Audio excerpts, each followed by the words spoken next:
तो अभी तक जितना हमने पढ़ा है, उस पढ़े हुए में हमने जो चीज़ें की हैं, अभी हमारे पास जो मटेरियल बचा हुआ है इस यूनिट का पढ़ने के लिए, वो कुछ पॉलिसी बची हुई है, और एक बचा हुआ है हमारा जो नीति आयोग है, जो प्लानिंग कमीशन है, उसके बारे में।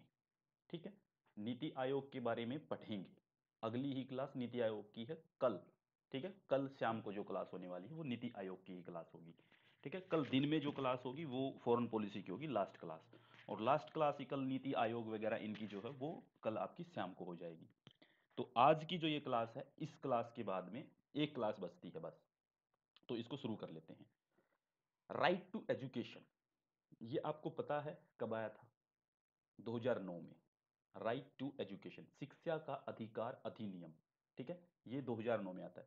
इसमें प्रावधान क्या है कि बच्चों को फ्री शिक्षा देने, फ्री, मुफ्त लिखा हुआ, देखिए आपको दो शब्द समझने होते हैं, एक निशुल्क होता है, एक मुफ्त होता है।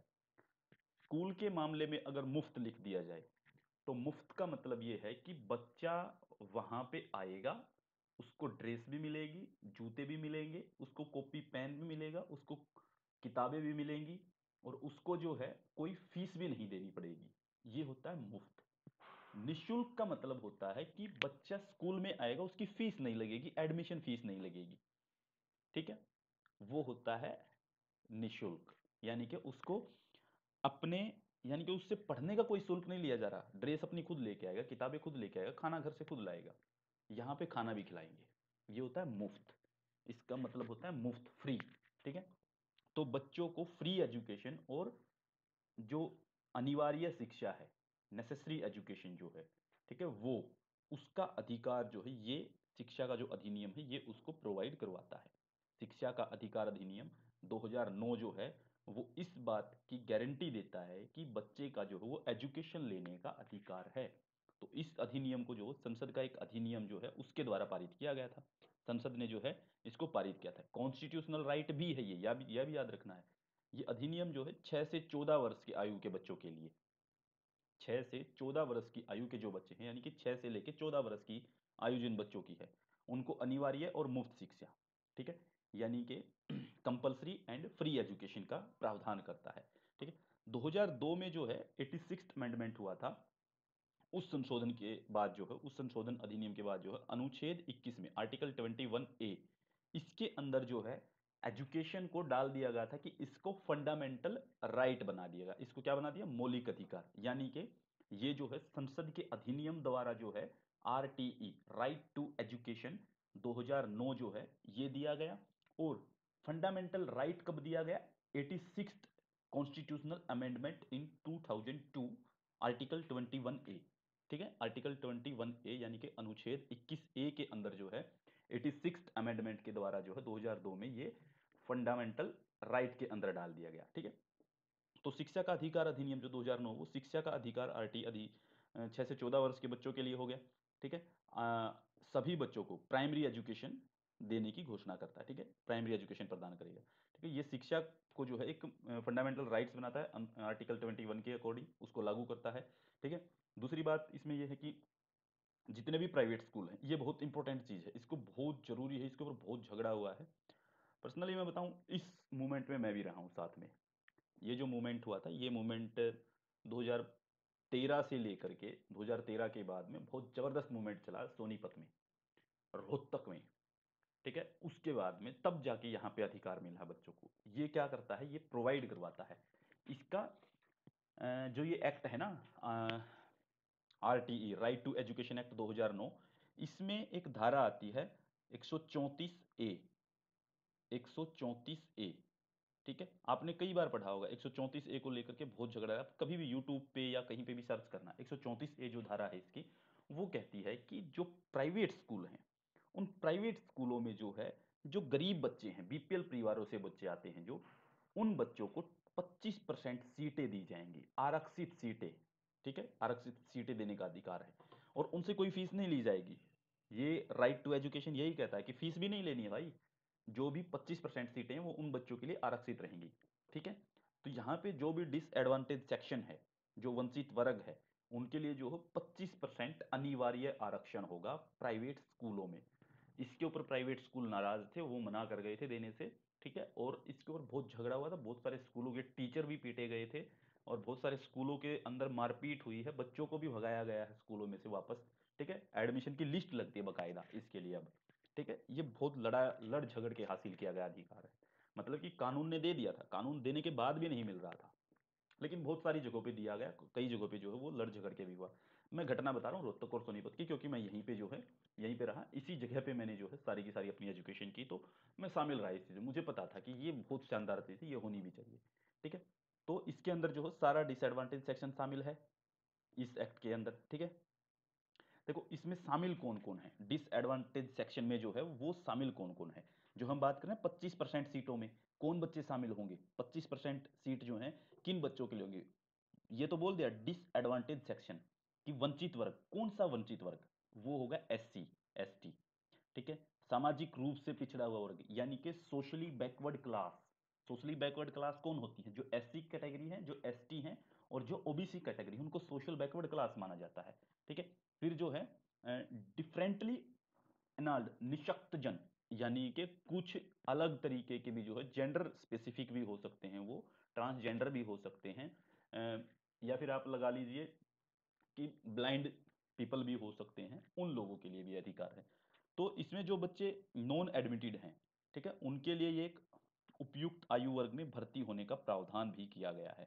ठीक है, एडमिटेड टू एन एज, यानी कि कुछ नॉन एडमिटेड बच्चे थे जो एडमिट नहीं हो पाए थे पहले से जो है, उन बच्चों को एडमिट करने के लिए एक अलग प्लान बनाया गया कि उनको एक निश्चित आयु में, एक स्पेसिफिक एज तक उनको जो है ये प्रावधान दिया कि इस एज तक, वो मुझे नहीं पता वो कौन सी एज है, कहाँ तक है, लेकिन इस एज तक भर्ती होने का इन्होंने जिम्मा दे रखा कि इसके अंदर शामिल हो सकते हैं। इसमें यह भी कहा गया कि केंद्र और राज्य सरकार जो है, राज्य सरकार के बीच में जो फाइनेंस और अन्य जो जिम्मेदारियां हैं वो साझा की जाएंगी। यानी कि आप देखिए प्राइवेट स्कूलों के अंदर जब बच्चों को पढ़ाया जाएगा, ठीक है, या सरकारी स्कूलों के अंदर जब ये व्यवस्था लागू की जाएगी, तो वहां पे खर्चा भी आएगा।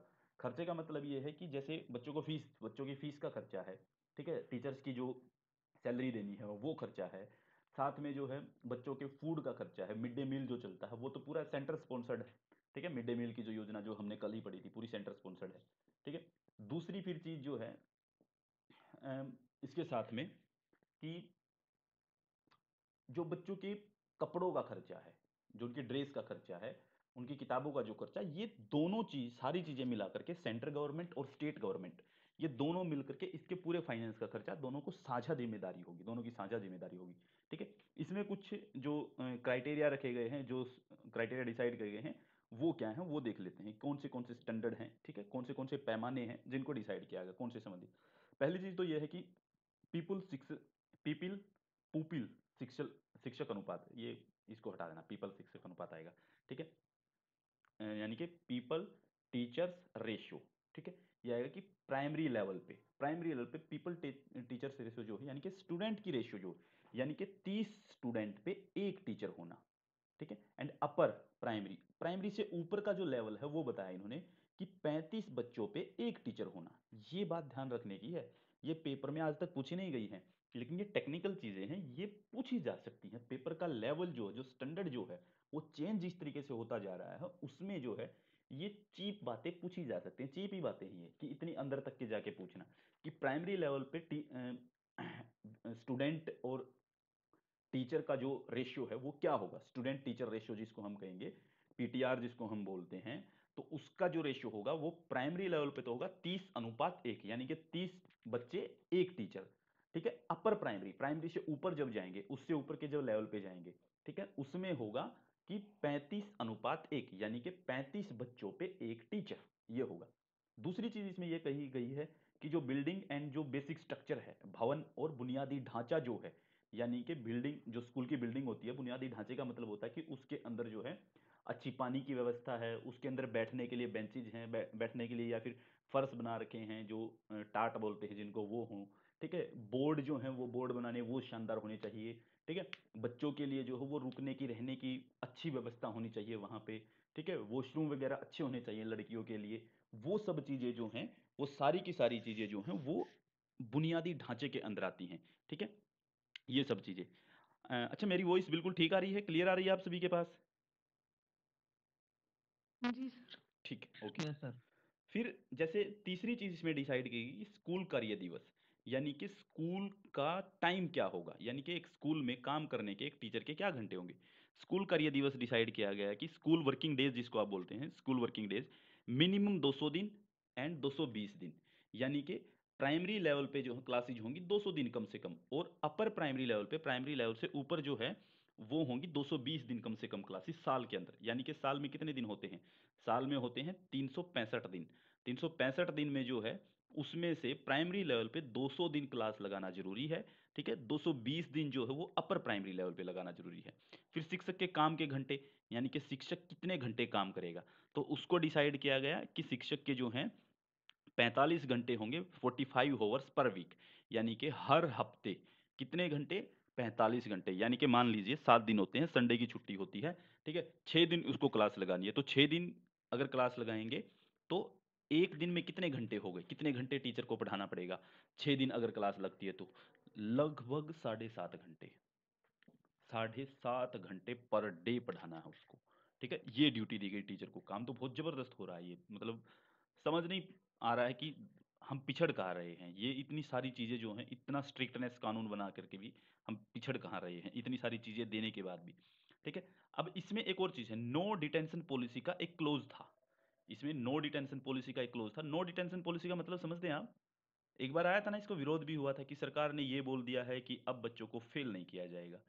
नो डिटेंशन पॉलिसी का एक क्लोज होता था इसके अंदर, जिसमें कि बच्चों के अधिकार और निशुल्क अनिवार्य शिक्षा संशोधन अधिनियम 2019, यानी कि 2019 में एक एक्ट आया बच्चों के अधिकार, यानी कि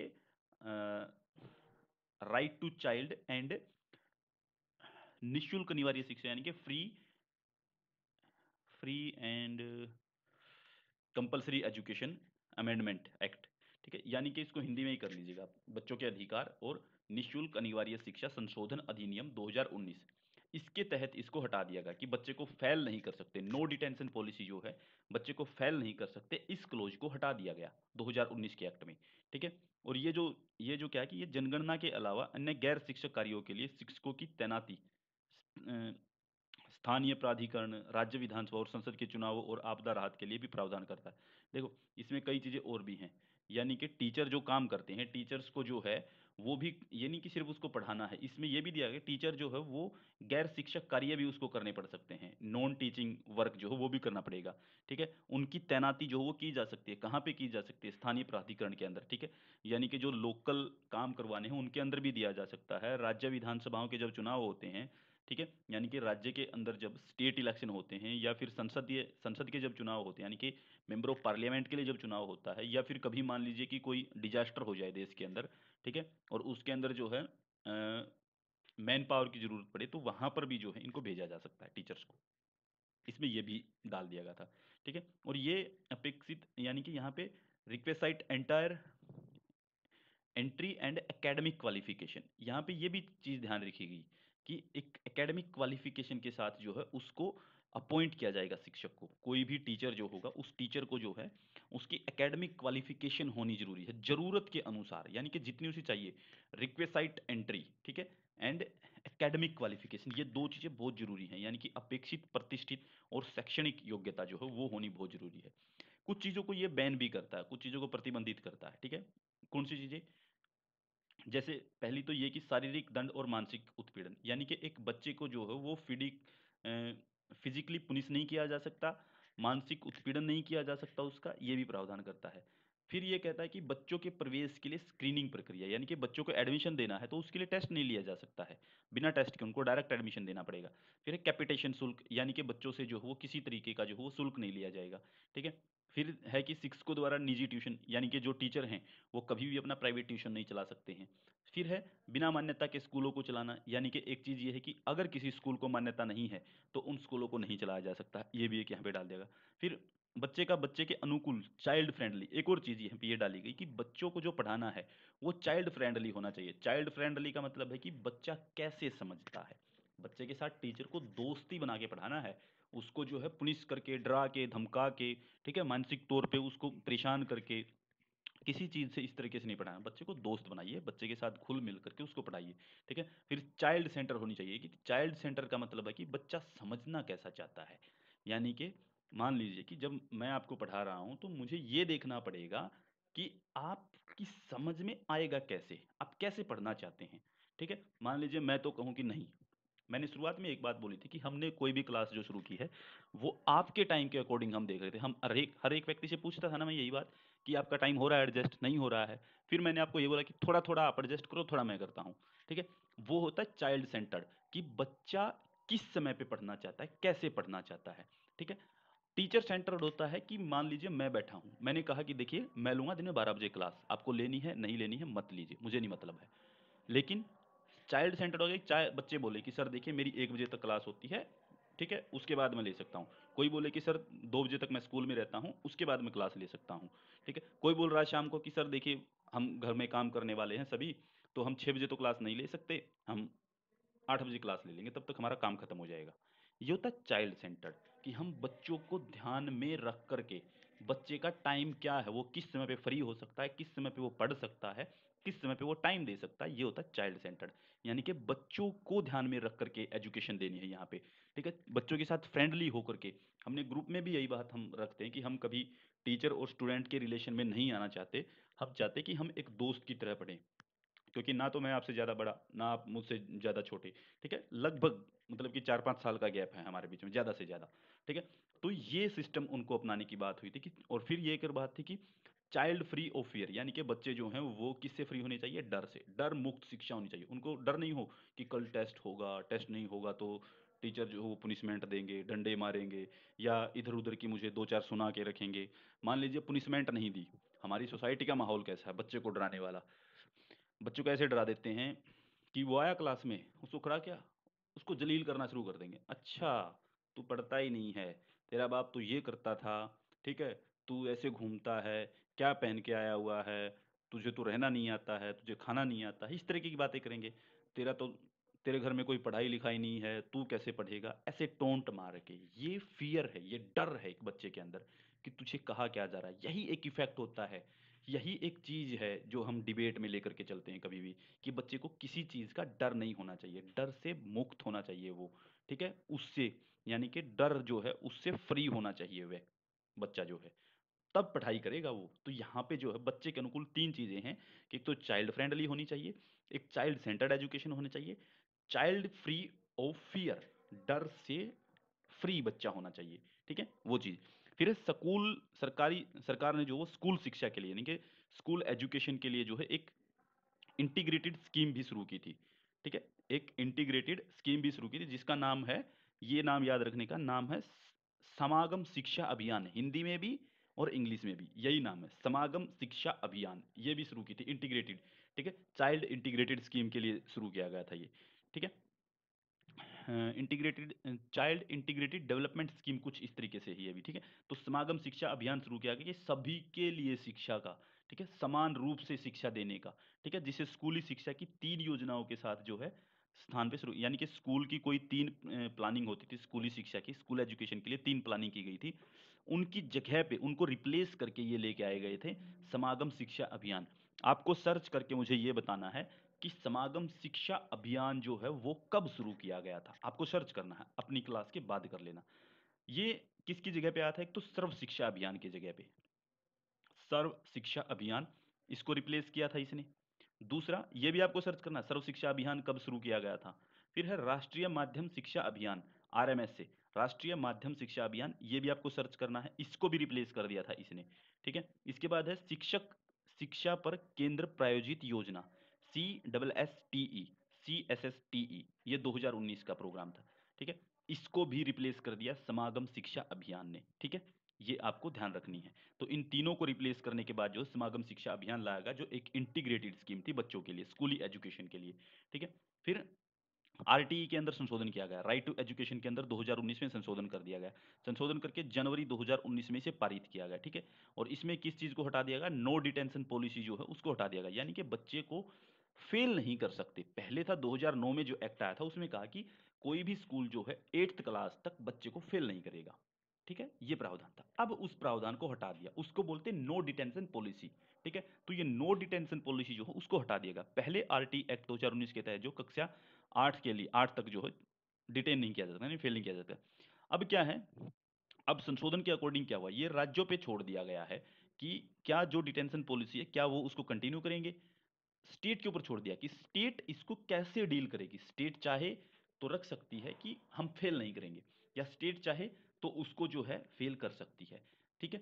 इस विधेयक के अंदर जो है, इस बिल के अंदर जो है, कक्षा 5 और कक्षा 8 के लिए नियमित रूप से परीक्षा का प्रावधान कर दिया गया है कि अब जो है कक्षा 8 और कक्षा 5 के लिए जो हो एक बार फिर से जो है वो कक्षाएं जो है वो 2019 के बाद जो है अब कर दिए गए हैं कि इनको जो है बोर्ड की कक्षाएं बना दिया गया है। नियमित रूप से सरकार इसकी परीक्षा लेगी। पहले होती थी ये, ठीक है, पहले कब होती थी, पहले होती थी ये जब मैंने फिफ्थ क्लास जो पास की थी वो बोर्ड की क्लास होती थी उस समय पे, यानी कि फिफ्थ क्लास में पास होना वो अनिवार्य था। ठीक है। तो यानी कि लगा लीजिए 7 साल, 11 में मेरी 12th हुई है, तो 7 साल कम करिए, 2004 की बात है। 2004 के बाद इसको जो है वापस हटा दिया गया था। ठीक है, कि बोर्ड की कक्षा नहीं रहेगी। 8th क्लास फिर बोर्ड की थी, हमारे जाते ही बोर्ड की फिर वो हटा दी थी, बोर्ड नहीं होगा अब उसमें। ठीक है। तो अब जो दोबारा से 2019 के बाद एक बार फिर से क्या है कि फिफ्थ क्लास और 8th क्लास को जो है वो बोर्ड की परीक्षा कर दिया गया कि बोर्ड इसकी परीक्षा लेगा नियमित रूप से। और यदि बच्चा उसमें फेल हो जाता है, मान लीजिए फिफ्थ क्लास में और 8th क्लास में बच्चा फेल हो गया, तो जो ये संशोधन विधेयक लाया गया उसमें ये कहा कि 2 महीने के अंदर दोबारा से उसे परीक्षा देने का एक और दोबारा से अवसर मिलेगा, एक और अपॉर्चुनिटी होगी दोबारा से परीक्षा देने की। ठीक है। अगर मान लीजिए ऐसे में भी दोबारा से परीक्षा देने पर भी जो है वो बच्चा फेल हो जाए, एक और भी चीज थी कि पुनः परीक्षाओं में बेहतर प्रदर्शन करने के लिए 2 महीने का उपचारात्मक शिक्षण प्रदान, यानी कि बच्चा फेल हुआ है पहले 2 महीने, फिर उसको कहा है कि 2 महीने बाद दोबारा पेपर दे सकते हो। तो उस 2 महीने के अंदर जो है बच्चा घर पे ना रहे, उसको पढ़ने के लिए जो है वो ट्रीटमेंट एजुकेशन देने की बात की गई है कि वो वहाँ पे टीचर के साथ क्लास में बैठ के पढ़ सकता, कोई दिक्कत नहीं है। वो भी रखा गया है इसके अंदर। ठीक है। यदि मान लीजिए कि अभी भी क्या है कि वो पास नहीं कर पाता है, अभी भी पास नहीं हो पा, तो यहाँ पे जो स्टेट गवर्नमेंट है उसको जो है अधिकार है, वो निर्णय ले सकती है कि वो उसको डिटेन कर दे। ठीक है, डिटेन यानी कि उसको रोक दे। ठीक है, उसको रोक के रखे वहीं पे कि हाँ अब आप जो है अब आप परीक्षा नहीं दे सकते हैं, वहां पे रोक सकती है वो इसको। ठीक है, ये प्रावधान भी किया गया है। ठीक है, तो ये सारे प्रावधान पढ़ लेने आपको एक बार अच्छे से। अब आरटीई का इफेक्ट क्या होता है। इफेक्ट ये है कि अधिनियम के बाद से जो आरटीई अधिनियम समग्र नामांकन दरों में इफेक्ट ये हुआ कि जो ओवरऑल इनरोलमेंट था वो बढ़ा है, यानी कि फ्री एजुकेशन हो गई, बच्चों के इनरोलमेंट ज़्यादा आने शुरू हो गई। ये बात बिल्कुल बहुत ही शानदार है कि बच्चों ने दाखिला लेना तो शुरू किया, स्कूल में तो आना शुरू किया, उससे कुछ तो सीखेंगे। लेकिन दिक्कत ये है कि जो प्रशासनिक और संरचनात्मक यानी कि एडमिनिस्ट्रेटिव एंड स्ट्रक्चरल लैप्स जो हैं वो हमें देखने को मिले हैं। स्ट्रक्चरल लैप्स हमें देखने को, उनकी आलोचना जो है वो करनी पड़ती है फिर।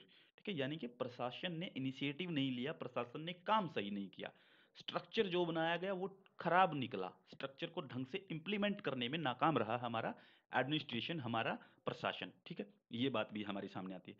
फिर एक चीज और है कि यहाँ पे नामांकन में वृद्धि जो हुई वो राष्ट्रीय स्तर पे, नेशनल लेवल पे, वो क्या है कि 2009 से 16 के बीच में, 2009 से 16 के बीच में उच्च प्राथमिक स्तर पर यानी कि हायर अपर प्राइमरी लेवल पे जो है वो छात्रों की संख्या 19.4% की वृद्धि हुई है।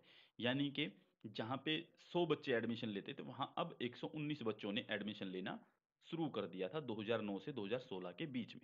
ये बहुत अच्छी बात थी, अच्छा रिजल्ट आया इसका। फिर जो है ज़्यादा कठोर बुनियादी ढांचे के मापदंडों के कारण जो है वो स्कूल का जो बुनियादी ढांचे में जो वो सुधार हुआ है। यानी कि यहाँ पे ये हमने कहा था कि स्कूल के अंदर चीज़ें सही होनी चाहिए, इससे सुधार ये हुआ 2009 के बाद में कि स्कूलों के अंदर, सरकारी स्कूलों के अंदर बेंच आए हैं। बेंच आने के बाद जो है साथ में ये भी हुआ कि वहाँ पे जो है बोर्ड की सुविधा अच्छी हो गई है, पढ़ने का माहौल बनाया गया है, खाने पीने की सुविधा बच्चों के लिए अच्छे से प्लानिंग की गई है उसके लिए भी। ठीक है, एक माहौल जो तैयार करना होता वो तैयार किया है, एक बुनियादी स्ट्रक्चर डेवलप हुआ है, बिल्डिंग जो खराब थी, जर्जर बिल्डिंग थी जो टूटी पड़ी थी, उनको दोबारा बनाया गया है, वॉशरूम्स अच्छे किए गए हैं, वो सब चीज़ों में सुधार देखने को हमें मिला है। ठीक है, उसके बाद में तो आरटीई के तहत जो 25% कोटा मापदंड, यानी कि जो हमने प्राइवेट स्कूलों में जो है 25% कोटा जो दिया था, उससे क्या है कि 3.3 मिलियन, ठीक है, 3.3 मिलियन यानी कि 33 लाख से अधिक छात्रों ने जो वो प्रवेश लिया है। यानी कि बच्चों के एडमिशन हुए, 33 लाख से ज़्यादा बच्चों के एडमिशन जो है वो इस 25% कोटा के साथ में हुए हैं। ये भी बहुत बड़ा फायदा है कि प्राइवेट स्कूलों में बच्चे गए हैं। तो इसने जो है देश भर में जो है शिक्षा को समावेशी और सुलभ यानी कि इंक्लूसिव एंड एक्सेसिबल बनाया है, पहुंच बनाई है लोगों की, एक्सेसिबल बनाई है, ठीक है, इंक्लूसिव बनाया है एजुकेशन को। ये आपको ध्यान रखनी, ये कुछ बातें जो हैं ये इसका इफेक्ट रहा था, ठीक है। फिर इसका ड्रॉबैक क्या रहा है, इसकी खामियां क्या रही हैं वो देखिए।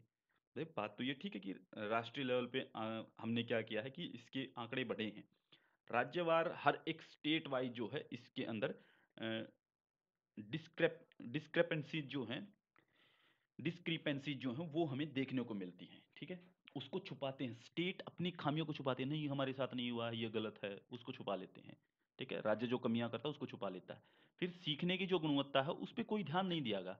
हमने क्या किया कि इसके ऊपर तो फोकस किया कि स्ट्रक्चर अच्छा होगा, टीचर अनुपात अच्छा होगा, उसको करने की कोशिश की, but no focus on quality of learning, सीखने की व्यवस्था पे ध्यान नहीं दिया।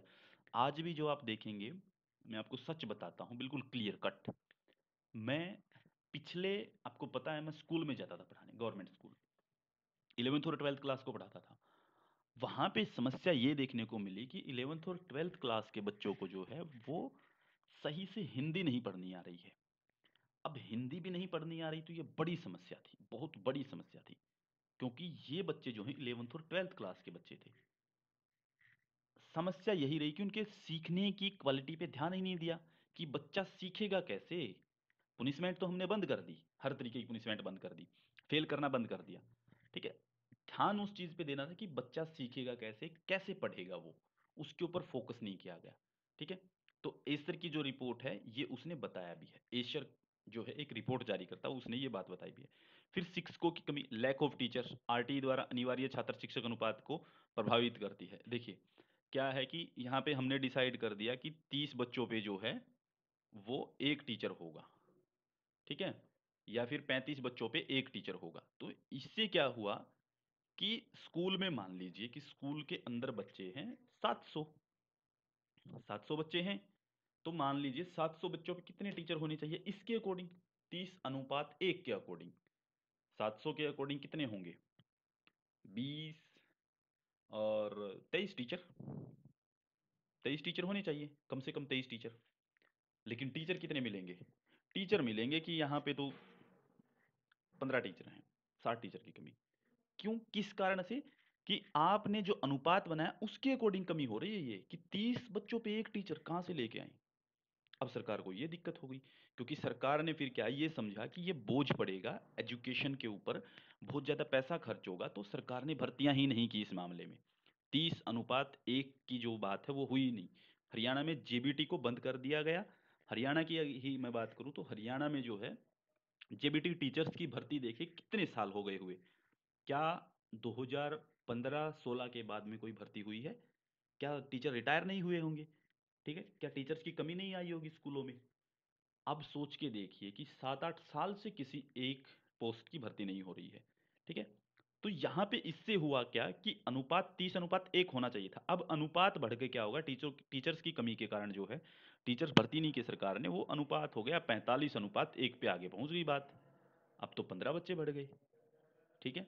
ये 45:1 होगा, एक क्लास में 45 बच्चे हैं, एक टीचर पढ़ा रहा है, कैसे काम चलेगा, उससे तो नहीं हो पाएगी चीज़ ठीक।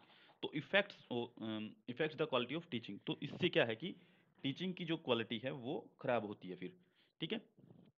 तो टीचिंग की जो क्वालिटी है वो यहाँ पे खराब हो रही है कि इतने बच्चों का जो अनुपात है वो लगातार बढ़ रहा है, ठीक है, उससे टीचिंग क्वालिटीज खराब हो जाती है। इसके बाद जो है नेक्स्ट जो हम पढ़ने वाले वो पढ़ने वाले मनरेगा के बारे में। अभी तक हमने पढ़ा था आरटीई, राइट टू एजुकेशन के बारे में, अब हम पढ़ेंगे मनरेगा क्या है। मनरेगा, महात्मा गांधी राष्ट्रीय ग्रामीण रोजगार गारंटी, ग्रामीण रोजगार गारंटी, याद रखना है, ग्रामीण रोजगार गारंटी, महात्मा मनरेगा, पहले इसका नाम होता था नरेगा, एम को जो है इसके अंदर जोड़ा गया है वैसे, सिर्फ दिखाने के लिए कि ये उपसर्ग, उपसर्ग क्या होता है, आगे लाने वाला नाम, जो आगे लगाए जाते हैं उपसर्ग होते हैं वो, ठीक है। तो ये उपसर्ग का काम करता है, ठीक है। तो नरेगा होती थी पहले, ठीक है, तो अब कर दिया गया इसको महात्मा गांधी राष्ट्रीय ग्रामीण रोजगार गारंटी। तो मनरेगा जो है वो दुनिया में सबसे बड़ा काम की गारंटी वाला कार्यक्रम है, दुनिया में सबसे बड़ा काम की गारंटी, काम की गारंटी का मतलब कि काम करने का अधिकार, काम करने का अधिकार जो है वो ये देता है कि काम का अधिकार देते हैं, ठीक है। दूसरी बात की ग्रामीण विकास मंत्रालय के तहत है, इसको किसके तहत रखा गया, कौन सी मिनिस्ट्री इसको संभालती है, वो संभालती है ग्रामीण विकास मंत्रालय, rural development ministry, ministry of rural development, ठीक है, वो इसको संभालती है। फिर इस अधिनियम जो है ये 2005 में जो है ये कंप्लीटली पारित हो जाता है, इसको जो है पास कर दिया गया। 2006 में इसको लागू किया जाता है मनरेगा को, ठीक है। और लागू किया गया तो इस अधिनियम को पहली बार जो 2 फरवरी 2006 को सबसे पहले कहाँ पे लागू हुआ, आंध्र प्रदेश का एक जिला है अनंतपुर, अनंतपुर से इसको लागू किया गया था, ठीक है। और ये पहला चरण था इसका, 3 चरण में पूरा पूरा होता है ये काम। भारत में सबसे पहले जो है आंध्र प्रदेश में शुरू हुआ यहाँ से। तो इसके साथ में जो है हमने शुरू किया था 200 जिलों को कवर। तो 2006 में लागू हुआ जब 200 जिले कवर किए गए थे।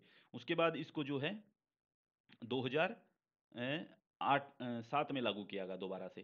तो 200 जिलों के बाद में जो है इसको लगभग 450 जिलों तक लेके चले गए इस प्रोग्राम को, ठीक है। और उसके बाद इसको 2009 में जो जो महात्मा गांधी रोजगार गारंटी योजना बनाया गया, इसको 2009 में जो है इसको पूरे देश के अंदर लागू कर दिया गया। जितने भी जिले थे 650 जिले जो थे उसमें सब में लागू कर दिया गया इसको फिर, ठीक है। तो इस अधिनियम को जो है राष्ट्रीय ग्रामीण रोजगार गारंटी अधिनियम नरेगा कहा जाता है, ठीक है। महात्मा गांधी, मैंने वही बात बताई थी, उपसर्ग के तौर पे प्रयोग हुआ है, यानी कि एम जो आगे नाम आता है ये एम, ठीक है। इससे पहले ये नरेगा होती थी, ठीक है, नरेगा। तो ये कानून होता था, ठीक है। अब मनरेगा हो गया, Mahatma Gandhi national rural guarantee योजना, ठीक है। तो ये रखा गया है। तो योजना का जो मेन ऑब्जेक्टिव क्या है, मेन ऑब्जेक्टिव क्या है, वो है कि हर एक साल के अंदर प्रत्येक फाइनेंशियल ईयर में 100 दिनों के रोजगार की गारंटी देना। यानी कि कोई भी व्यक्ति काम मांगेगा उसको 100 दिन के रोजगार की गारंटी दी जाएगी। गारंटी यानी कि वयस्क होना चाहिए, यानी कि 18 साल से ऊपर की एज होनी चाहिए जो काम मांग रहा है, ठीक है। उसको जो है कहाँ पे काम दिया जाएगा, पब्लिक वर्क दिया जाएगा, सार्वजनिक कार्य दिया जाएगा। और काम कैसा होगा, जो अनस्किलफुल होता है, अनस्किल्ड, अनस्किल्ड मैनुअल वर्क, यानी कि जिसमें स्किल की जरूरत नहीं होती कि आपको जो है, यानी कि कंप्यूटर चलाना आता हो तो काम मिलेगा, नहीं। आपको स्किल की भी जरूरत नहीं है, कंप्यूटर भी चलाने की जरूरत नहीं है, इसकी कोई स्किल की जरूरत नहीं पड़ेगी आपको, ठीक है। कि आपको ऐसे भी काम दे, कई काम होते हैं गांव के अंदर जो दिए जा सकते हैं, ठीक है। कानून का कानूनी अधिकार जो है ये देता है इसको, यानी कि काम का कानूनी अधिकार जो है, आप काम करेंगे ये आपका अधिकार है, कानूनी अधिकार है कि कानून कहता है कि आप काम मांग सकते हैं, ठीक है। और काम आपको देना पड़ेगा, जहां जहां आपकी ग्राम पंचायत हो वहां से काम है, ठीक है। तो इसका जो ढांचा जो है इसके माध्यम से जो है ये चली आ रही। तो इसका मेन जो उद्देश्य था वो था कि गरीबी के कारणों को हल करना, यानी कि व्यक्ति गरीब है, ठीक है, क्यों गरीब है, उसको काम नहीं मिल पा रहा है, ठीक है। तो काम देने में गरीब है ये, ठीक है, कि काम नहीं मिल रहा, उसको रोजगार नहीं मिल रहा है। तो रोजगार नहीं मिल रहा, पैसा भी नहीं मिलेगा उससे। तो इसीलिए जो इसने कहा कि रोजगार नहीं दे पा रहे हैं हम कहीं पे, तो हम क्या है कि एक काम करते हैं कि देखो सरकार ने यही बोला था, जो यूपीए 2 थी उसने ये कहा कि हम जो है लोगों को काम दे नहीं पाए, हमारे पास काम बहुत था, ठीक है, हम लोगों तक काम को पहुंचा नहीं पाए, लोगों को काम तक नहीं पहुंचा पाए हम, काम बहुत था, सरकार इसलिए फेल हो रही थी, ठीक है। कि हम ऐसा नहीं था कि काम नहीं था, हम काम नहीं दे सकते, हम काम देना चाहते थे, हम तो काम देना चाहते थे, लोगों तक हम पहुंच नहीं पाए, दिक्कत ये रही, वो कहाँ रही, उसके ऊपर काम करना था। तो जो गरीबी है उस गरीबी को दूर करने के लिए जो है एक अधिकार दिया गया, कानून कानून बना करके कि आप काम मांगिए आपको काम मिलेगा। तो इसीलिए इन्होंने कहा कि काम मांगिए आप हमसे, जब भी काम मांगिए हम आपको काम देंगे, ठीक है। तो इसमें एक और बात रखी गई थी कि कम से कम 1/3 महिलाएं जो हो उनको काम दिया जाएगा, ठीक है। आपको पता है मनरेगा कार्ड बनते थे, ठीक है, मनरेगा कार्ड जो बनते थे, तो मनरेगा कार्ड में जो है, मनरेगा कार्ड में जो है वो लिखा जाता था, ग्राम पंचायत वो काम देती थी, रजिस्टर लगता था। तो मनरेगा कार्ड में ये भी डिसाइड था कि अगर गांव में किसी को 100 लोगों को काम दिया गया तो उसमें 33 महिलाएं होनी चाहिए, 1/3 महिलाएं, 33, कम से कम 33 महिलाएं होनी चाहिए, ठीक है। ज्यादा जितनी चाहो कर लो लेकिन कम से कम 33 जरूर होनी चाहिए। इसको जो है, जो न्यूनतम मजदूरी अधिनियम है 1948, उसके तहत लागू किया गया कि यहाँ पे क्या है कि एक व्यक्ति को जो है न्यूनतम मजदूरी के अनुसार मजदूरी दी जाएगी। ऐसा नहीं है कि व्यक्ति को जो है काम पे बुलाया और उसको कहा कि देखो काम 6 घंटे था, आपको 20 रुपए दे देते हैं, ऐसा नहीं था। आपको ये कहा कि नहीं आपको 100 रुपए दे देते हैं, ये नहीं होगा। दिन का काम आपको 100 दिन काम मिलेगा, साल में 100 दिन काम मिलेगा तो उसकी फिक्स मजदूरी है। एक दिन 6 घंटे काम करना है, 6 घंटे काम करने के जो है आपको जो है पैसे मिलेंगे फिक्स हैं, कि मान लीजिए कि सरकार ने फिक्स कर दिया कि न्यूनतम 150 रुपये तो आपको मिलेंगे ही। आप काम पे गए, जिस दिन आपकी हाजिरी लग गई उस दिन के 150 रुपये आपको मिलेंगे ही। आपसे काम करवाया जाए या ना करवाया जाए, उस दिन 150 रुपये मिल जाएंगे आपको। ठीक है, तो इस तरीके से जो है वो डिसाइड किया गया। दूसरी एक और चीज देखो, एक तो न्यूनतम मजदूरी हो गई, काम का कानूनी अधिकार हो गया, अनस्किल्ड वर्क हो गया, 100 दिनों के लिए रोजगार हो गया। ठीक है, इसके बाद जो है मांग प्रेरित यानी कि डिमांड के ऊपर बेस करता है ये। ठीक है, डिमांड प्रेरित योजना है। ठीक है, मनरेगा जो डिजाइन है वो डिमांड पे, कि व्यक्ति मांगेगा काम को, मांग सकता है, कोई दिक्कत नहीं है। ठीक है, और जो ग्रामीण है यानी कि गांव का जो व्यक्ति वो होना चाहिए। इसकी मांग के 15 दिनों के भीतर, मान लीजिए मैंने आज काम मांगा, अगर 15 दिनों के अंदर मुझे काम नहीं दिया जाता है, ठीक है, पहली चीज तो है कि 15 दिनों के अंदर काम देना पड़ेगा। मैंने आज काम मांगा है, मान लीजिए आज डेट कितनी हुई है, 16 तारीख, तो 16 तारीख हुई है, तो मुझको जो है 16 के बाद वाले जो 15 दिन है उनके अंदर, यानी कि अभी बचे हुए 12 दिन इस महीने के, 3 तारीख तक, 3 मार्च तक मुझे काम मिल जाना चाहिए। अगर मुझे काम नहीं मिलता है, अगर मुझे काम नहीं दिया जाता है, मान लीजिए कि काम देने में सफल नहीं हो पाए, विफल हो गए कि काम नहीं दे पाए, तो आपको बेरोजगारी भत्ता दिया जाएगा। आपको क्या दिया जाएगा? बेरोजगारी भत्ता। तो आपको याद रखना है, बेरोजगारी भत्ते का भी प्रावधान है, ये पॉइंट याद रखने हैं आपको। ठीक है, तो उसके बाद जो है विकेंद्रित योजना, यानी कि डिसेंट्रलाइज्ड प्लानिंग थी ये, डिसेंट्रलाइज्ड करना।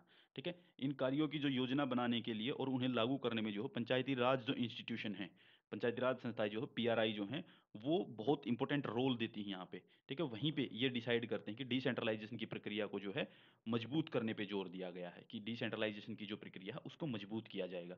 ठीक है, अधिनियम जो है वो ग्राम सभाओं को उन कार्यों की सिफारिश करने के लिए बाध्य करता है जो कार्य किए जाने हैं, यानी कि जो ये अधिनियम है ग्राम सभा को देता है। मनरेगा का काम आपको कौन देगा? राज्य सरकार नहीं देगी, मनरेगा काम ग्राम सभाएं देंगी आपको।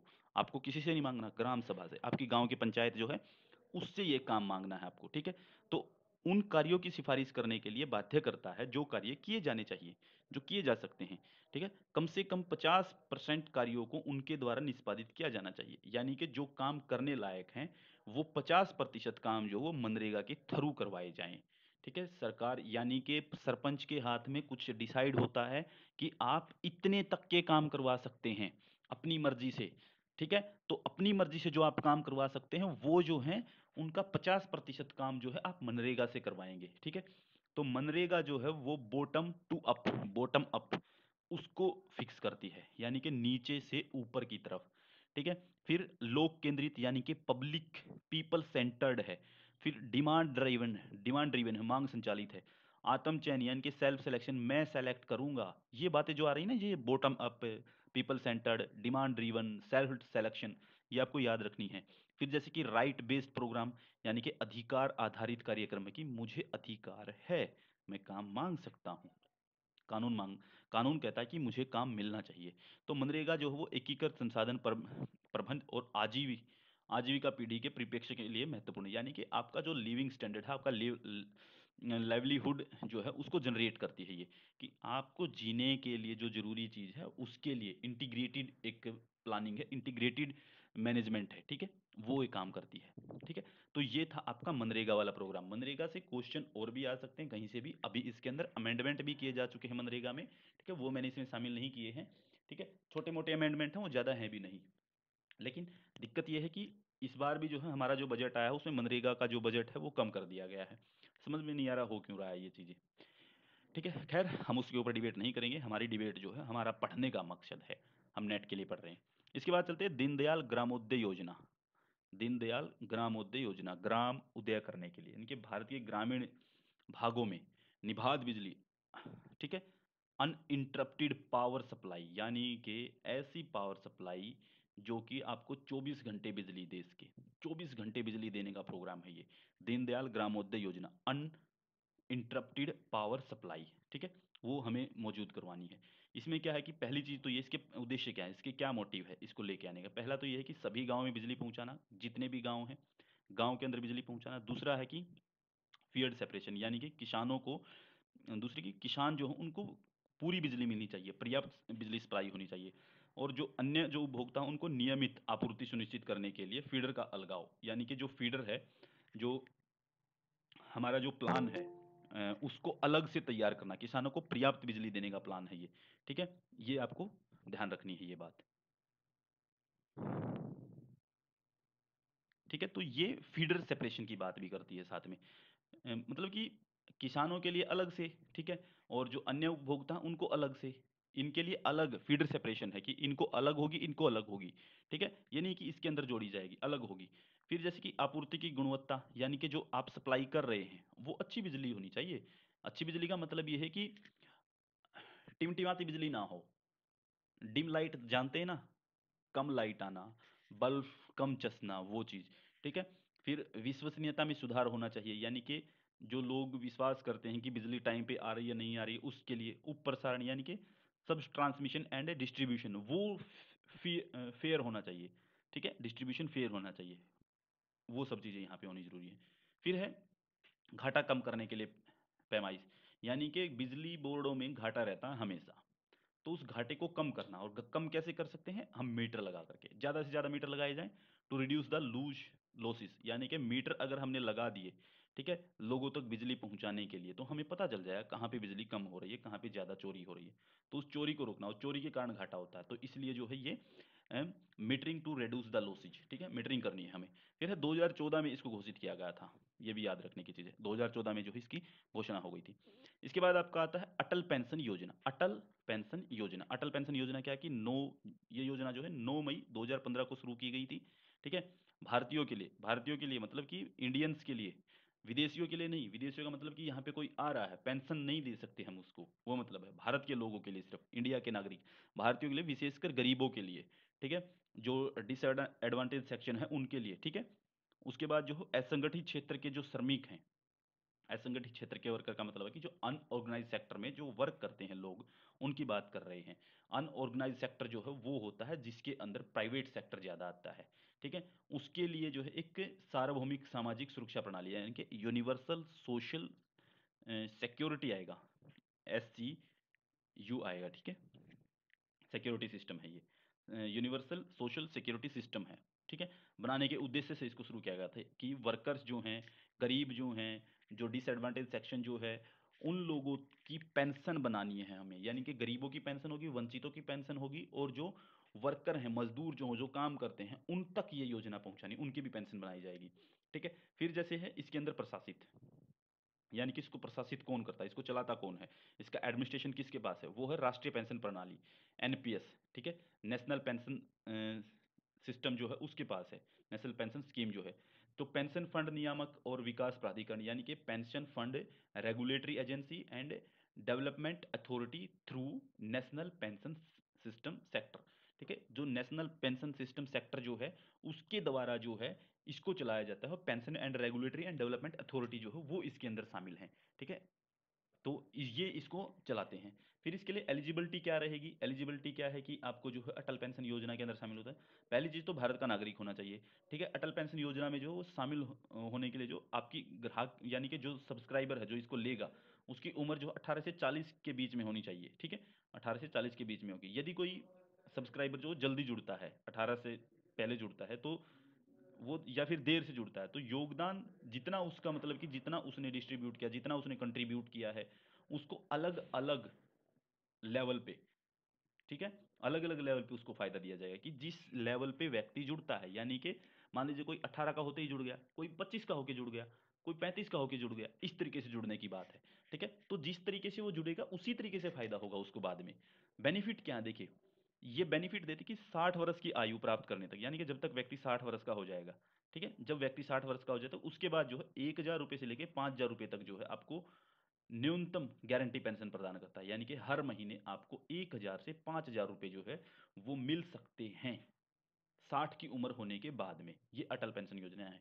ठीक है, इसके बाद जो है यानी कि सब्सक्राइबर की अगर मान लीजिए मृत्यु हो जाए, कोई बीच में मान लीजिए किसी ने जो है 20 का होकर के सब्सक्राइब किया था इसको, पेंशन को, ठीक है, 20 का होने के बाद उसने देखा कि हाँ ठीक है, हर महीने पैसे कटते हैं पेंशन के लिए, यही है कि हर महीने जिसने सब्सक्राइब किया है उसको थोड़े थोड़े उसके पैसे कटते रहते हैं उन चीज़ों में से। ठीक है, वर्कर्स के लिए भी, तो उसको जो है उसकी 60 की उम्र के बाद में जो है जैसे पैसे मिलने थे, अगर वो जिंदा, तो मान लीजिए खुदा न खास्ता किसी की डेथ हो जाए, तो अगर किसी की डेथ हो गई है, मृत्यु हो गई है, तो उसका जो जीवन साथी है, यानी कि उसका जो जीवन साथी है, उसके साथ था जो उसका पार्टनर था, जो लाइफ पार्टनर, वो पेंशन उसको दी जाएगी, वो गारंटी उसको मिलेगी, वो पूरी मिलेगी जितनी थी, ठीक है। और जो सब्सक्राइबर मान लीजिए पति या पत्नी दोनों हैं, ठीक है, पति और पत्नी दोनों, इन दोनों की डेथ हो गई, तो फिर किसको मिलेगी? पूरी पेंशन वो मिलेगी उसके नॉमिनी को, जिसको उन्होंने नॉमिनी बनाया था उसको दी जाएगी। फिर जैसे क्या है कि इसका टैक्स का लाभ क्या है, टैक्स के अंदर क्या छूट है? अटल पेंशन योजना में जो है वही फायदा मिलता है जो राष्ट्रीय पेंशन प्रणाली के समान पर, उसके समान जो एक लाभ मिलते हैं व्यक्ति को। यही बात याद रखनी है कि जो हमारी पेंशन कटती है नेशनल पेंशन स्कीम जो है उसके अकॉर्डिंग जो व्यक्ति की पेंशन कटती है उसके पैसों से, उसके पैसे कटते रहते हैं, तो इनकम टैक्स में फायदा होता है उसको। तो इनकम टैक्स में जो है, इनकम टैक्स में फायदा यहाँ पर भी मिलेगा अगर व्यक्ति की पेंशन कट रही है तो, ठीक है। इसके बाद हम बात करते हैं जल जीवन मिशन की। जल जीवन मिशन क्या है, ये क्या कहता है? जल जीवन मिशन दो जगह पे, एक ग्रामीण के लिए है, एक शहर के लिए। जल जीवन मिशन ग्रामीण क्या है, ठीक है, इसमें क्या है कि इसकी परिकल्पना जो ग्रामीण भारत के सभी घरों में 2024 तक, इसका मतलब क्या है, इसके अंदर ये कोशिश की जाएगी 2024 तक जो है सभी घरों में, गांव के सभी घरों में व्यक्तिगत घरेलू नल कनेक्शन, यानी कि व्यक्तिगत इंडिविजुअल घरेलू नल कनेक्शन जो हो वो दिया जाएगा, ठीक है। उसके माध्यम से जो सिक्योर आपको पानी पहुंचाया जाएगा और पर्याप्त पीने लायक पानी जो हो वो आपको उपलब्ध करवाया जाएगा, ठीक है। ये मिशन जो 15 अगस्त 2019 को शुरू किया गया था। कई बार तो ना मुझे सोचना था कि जल जीवन मिशन शुरू किया गया और कहा गया कि हम नल कनेक्शन देंगे, मुझे नहीं पता यार किसको दिया गया, मेरे गांव में तो किसी को नहीं मिला, ठीक है। किसको दिया गया मुझे समझ नहीं आ रही ये बात, ठीक है। ये 2024 तक की बात, अभी तो आया भी नहीं 2024, देख लेंगे, वेट कर लेते हैं। 15 अगस्त 2019 को शुरू किया गया था ये मिशन, ये भी याद, डेट याद रखनी है आपको सबसे जरूरी, ठीक है। ये भी याद रखना है कि क्या काम करेगा ये, 2024 तक जो है ग्रामीण भारत के सभी घरों में व्यक्तिगत घरेलू नल कनेक्शन जो हो वो पहुंचाना, जिससे कि व्यक्ति को जो है कंप्लीट पीने का पानी मिल सके, वो मिल सके, ठीक है। तो इस प्रोग्राम के तहत जो अनिवार्य तत्वों के रूप में स्रोत स्थिरता उपायों को भी लागू किया गया, यानी कि सस्टेनेबिलिटी मेजर एज मैंडेटरी, यानी कि सस्टेनेबल डेवलपमेंट वाले जो गोल हैं उनको भी शामिल करने की कोशिश की है। सस्टेनेबिलिटी रखनी है कि स्थिर होनी चाहिए चीजें, सस्टेन करके रखना है, लगातार इसको चलाते रहना है, ठीक है। और मैंडेटरी तौर पे चालू करना है कि ये अनिवार्य है इसको चलाने में, ठीक है।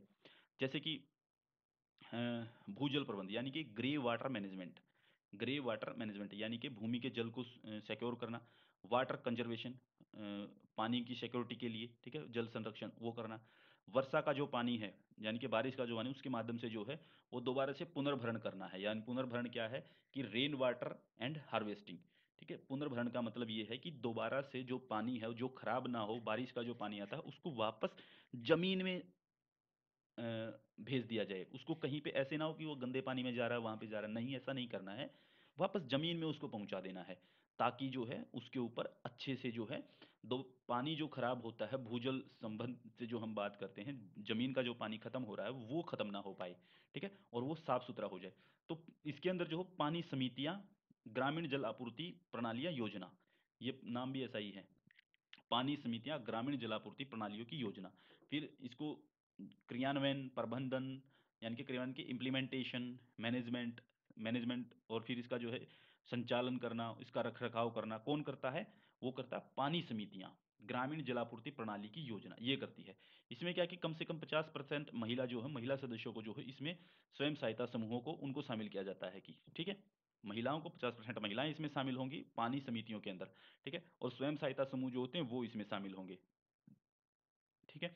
फिर इसके बाद जो है मान्यता प्राप्त जो सामाजिक और स्वास्थ्य कार्यकर्ता हैं, आंगनबाड़ी वर्कर जिनको आप कहते हैं, आंगनबाड़ी शिक्षक जिनको कहते हैं, वो इसको चालू करने में मदद करते हैं, ठीक है। इनके अन्य सदस्यों के साथ साथ 10 से 15 सदस्य जो हों हमने इसके अंदर शामिल करने होते हैं कुल मिलाकर के, यानी कि सामाजिक और स्वास्थ्य कर्मी शामिल होंगे, आंगनबाड़ी वर्कर शामिल होंगे, स्वयं सहायता समूह शामिल होंगे, 50% महिलाएं होंगी उसके अंदर टोटल। तो कुल मिलाकर के 10 से 15 सदस्य हैं जिसके अंदर जो है 7 से 8 महिला होंगी, ठीक है, ये इसके अंदर रखा गया है।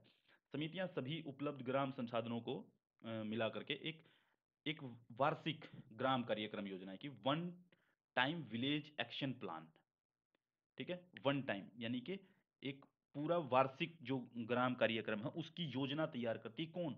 ये जो समितियां हैं, जो हमने समितियां बात की है, इस समिति की पानी समिति जो बनी है गांव के अंदर, वो जो है वो पूरे साल का वाटर मैनेजमेंट का जो है वो एक प्लान तैयार करके देंगी, ठीक है, one time village action plan, ठीक है, वो तैयार करके देना है। तो योजना को लागू करने के लिए जो है वो पहले ग्राम सभा में जो है उसको बताया जाएगा, ग्राम सभा में बताया जाएगा और ग्राम सभा उसको अप्रूव करेगी, अप्रूव्ड इन ग्राम सभा। तो ग्राम सभा उसको फिर अप्रूव करके देगी। ठीक है। तो जल जीवन मिशन जो पानी के प्रति, यानी कि पानी के प्रति जो सामुदायिक दृष्टिकोण यानी कि कम्युनिटी अप्रोच अपनाने की बात करता है कि हमें पानी जो है वो बर्बाद नहीं करना है, पानी को जो है वो अपने लिए यूज करना है और सभी के लिए यूज करना है, यानी कि कम्युनिटी बेस्ड अप्रोच होनी चाहिए हमारी। तो इस मिशन के जो प्रमुख घटक के रूप में अगर हम देखें तो व्यापक सूचना, शिक्षा और संचार शामिल होंगे। ठीक है, एजुकेशन, कम्युनिकेशन और इंफॉर्मेशन, ठीक है, ब्रॉड इंफॉर्मेशन वो शामिल होंगी।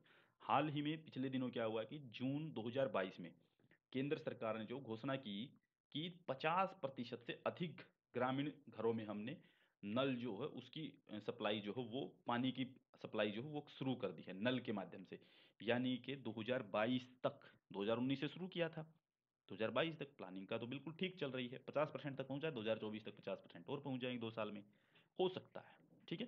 तो जून 2022 में हमारी सेंट्रल गवर्नमेंट ने जो है वो ये घोषणा कर दी थी कि 50% से अधिक ग्रामीण घरों में, 50% से अधिक रूरल हाउसेज के अंदर जो है हमने नलों के थ्रू जो है वो पानी सप्लाई पूरी कर दी है, वहां तक हम पीने का पानी पहुंचाने में कामयाब रहे। ठीक है। अब जल जीवन मिशन शहरी क्या कहता है, ये तो ग्रामीण ग्रामीण की बात हुई है। जल जीवन मिशन शहरी जो है वो सतत विकास लक्ष्य है, यानी कि सस्टेनेबल डेवलपमेंट गोल नंबर 6, उसके अकॉर्डिंग जो है 4378 सांविधिक कस्बों में, यानी कि जिनको स्टेचुरी बॉडी, स्टेचुरी जो कस्बे हैं उनके अंदर कार्यात्मक नलों के माध्यम से, यानी कि जो काम करने वाले नल हैं सभी घरों में पानी की आपूर्ति को पहुंचाने का काम करेगा, उसको डिजाइन कर लिया गया इसके अंदर। ठीक है, सस्टेनेबल डेवलपमेंट गोल नंबर 6। ठीक है, उसके अकॉर्डिंग 4378 कस्बों तक हमें पानी पहुंचाना है और ये सभी घरों में आराम से सप्लाई हो जाना चाहिए। तो इसकी घोषणा जो है जल जीवन शक्ति जल जीवन मिशन शहरी की जो हम बात कर रहे हैं, जल जीवन मिशन अर्बन की जो हम बात कर रहे हैं, उसकी घोषणा जो है वित्त मंत्री जो हैं हमारे 2021-22 में, यानी कि निर्मला सीतारमण ने जो 2021-22 के बजट के दौरान जो वो की थी। ठीक है, और इसमें कहा कि 2.68 करोड़ शहरी घरेलू नल कनेक्शनों को अनुमति दी गई है। ठीक है, अनुमानित तौर पे वो डिसाइड किए गए हैं, जल जीवन मिशन अर्बन के तहत जो है वो कवर करने का प्रस्ताव है। ठीक है, तो इसके अंदर जो है 500 अमृत शहरों में सीवर कनेक्शन, ठीक है, स्पेसीज में अनुमानित अंतर 2.64 करोड़। ठीक है, 500 अमृत शहर भी जो है उसके अंदर सीवर कनेक्शन भी लिए गए हैं। ठीक है, वो सब चीज़ इसमें। फिर जो स्थानीय पानी जो है उस स्थानीय ताजे पानी की आपूर्ति बढ़ाने के लिए जल निकायों का कायाकल्प और शहरी जल भू प्रबंध योजना, ये मैंडेटरी बातें नहीं है, इनको बेशक आप छोड़ना चाहें छोड़ सकते हैं। तो अर्बन अर्बन इक्विफायर मैनेजमेंट प्लान, ये आपको ठीक है देख लेना है। इसके माध्यम से जो बाढ़ को कम करने के लिए, सुविधा मूल्य बढ़ाने के लिए, ग्रीन स्पेसिस बढ़ाने के लिए, यानी कि पार्क की सुविधाएं जो हैं वो बढ़ाने के लिए, फिर स्पोन्स सिटीज बनाने के लिए, ठीक है, उनके लिए ये प्रोग्राम तैयार किए गए हैं। ठीक है, फिर जो है जल जीवन मिशन अर्बन के लिए जो है जो recycle of treated sewage, sewerage का जो है उसको रिसाइकिल करवाना है, पुनर्चक्रण करवाना है। ठीक है, वो ठीक चीज़, ठीक है। ठीक है, इसमें साथ में क्या है कि जो जल निकाय यानी कि वाटर कंजर्वेशन जो है उसके ऊपर हमें ध्यान देना है। ठीक है, उसके ऊपर जो है ध्यान देने की पूरी कोशिश की जा रही है कि हर एक शहर के लिए जो वो शहरी जल संतुलन यानी कि वाटर बैलेंस प्लान जो है वो तैयार किया जाए कि हर शहर के लिए वाटर कितना होगा, पानी कितनी जरूरत पड़ेगी, उसको एक बैलेंस प्लान तैयार किया जाए, बर्बाद नहीं होने देना है, ये कोशिश की जा रही है। ठीक है, उसको डेवलप करने के लिए जो पानी का एक चक्रीय व्यवस्था यानी कि promote circular economy, promote circular economy का मतलब यही है कि हमें जो मान लीजिए बारिश का पानी जो है वो आया, उसको जमीन में भेज दिया, जमीन से हम पानी ले रहे हैं, यूज कर रहे हैं। सर्कुलर का ये भी होता है कि हम पानी पीते हैं, पानी पीते हुए जो है हम, हो सकता है कि कपड़े भी धोए हैं हमने, बर्तन भी धोए हैं हमने हमने या फिर और किसी काम के लिए हमने जो है उसको यूज किया है। तो उस पानी को सर्कुलेट करने का मतलब है कि उस पानी को ऐसी जगह पे पहुंचाएं जहां पे वो सुरक्षित पहुंच सके। ठीक है, तो ये इसके ऊपर सर्कुलेट इकोनॉमी का फोकस है। ठीक है, 20% मांग का जो संस्थागत विकास यानी कि डेवलपमेंट ऑफ इंस्टीट्यूशनल मैकेनिज्म। ठीक है, एक और चीज है कि यहाँ पे हमें इंस्टीट्यूशनल डेवलपमेंट भी करनी पड़ेगी। ठीक है, तो इसके उपयोग को अच्छे से किया जा सके, उपयोग के लिए पानी से मतलब कि पानी का जो उपयोग है उसको अच्छे से किया जा सके, इसीलिए जो है हमें जो है एक डेवलपमेंट ऑफ इंस्टीट्यूशनल मैकेनिज्म भी जो है वो चाहिए होगा। ठीक है, तो ये हमारा आज का लेक्चर था और ये हमारे आज की जो है वो योजनाएं थी जो हमें पढ़नी थी। और इसके बाद की जो अगर हम बात करेंगे तो वो ई गवर्नेंस वाला पार्ट हमारा बाकी रहता है, वो हम जो है वो कल कर लेंगे, उसकी चिंता मत कीजिए। लास्ट क्लास है, लास्ट क्लास ही कल आपकी फॉरेन पॉलिसी की होनी है। मैंने इसीलिए उसको छोड़ रखा है 2 दिन से, कि आप एक तो तैयारी कर रहे हैं उसकी, पढ़ रहे हैं, तो लास्ट क्लास तो कल करवाएंगे, पढ़ लोगे आराम से। शनिवार को फिर पूछ लेंगे आप लोगों से, संडे को जो है फिर आपसे वो पूछ लेंगे, क्या, गवर्नेंस वाला पूछ लेंगे न। और उसके बाद जो है नोट कर लीजिए एक बार, अगर आप सभी हैं तो नोट कर लीजिए, क्लास में होंगे आप सभी के सभी, उस चीज़ को